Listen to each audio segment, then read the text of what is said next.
suis Camille Garbi, je suis photographe et je viens aujourd'hui donc vous présenter un travail photographique qui s'appelle Preuve d'amour. C'est un travail qui parle des féminicides.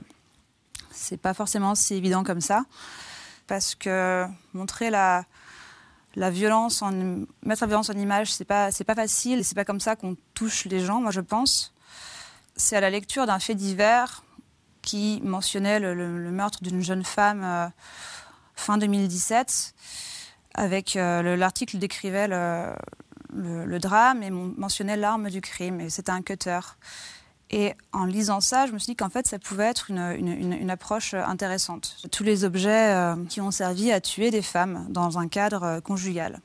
À côté de l'image, on a une légende de quelques lignes. Alors les légendes sont plus ou moins longues selon les images.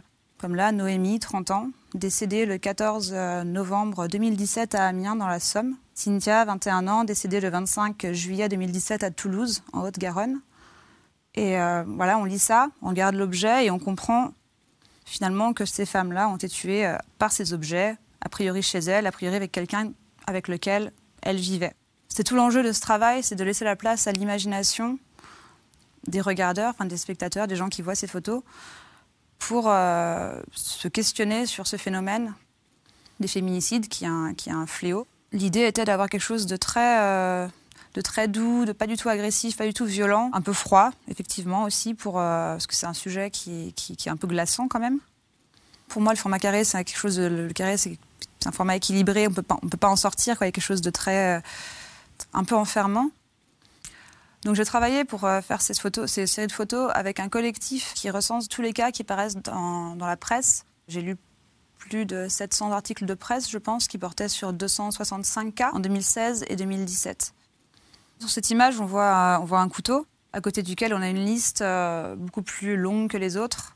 On voit que ça touche des personnes de tous les âges. Là, il y a Lou qui a 18 ans, une femme de 62 ans, Hélène qui avait 27 ans, Bernadette qui avait 61 ans.